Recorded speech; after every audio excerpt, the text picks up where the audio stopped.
পড়ছি শ্রদ্ধেয় কবি কাজী নজরুল ইসলাম রচিত মা কবিতা। যেখানেতে দেখি যাহা মায়ের মতো নাহা, কথায় এত সুধা মেশানায়, মায়ের মতন এত আদর সোহাগ সে তো আর কোনোখানে কিন্তু পাইবে না ভাই। ফিরিলে মায়ের মুখ দূরে যায় সব, মায়ের কোলেতে শুয়ে জুড়ায় পরাণ, মায়ের শীতল করে সকল যাতনা ভরে, কদনা সোহাগে মাতা ভক্তি ভরা।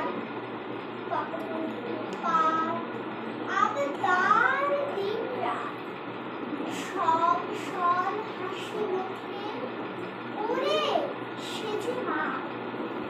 আমাদের মুখ চেয়ে নিচে রন নাহি খেয়ে, শত দোষে দোষী তবু মা তো তেজ না।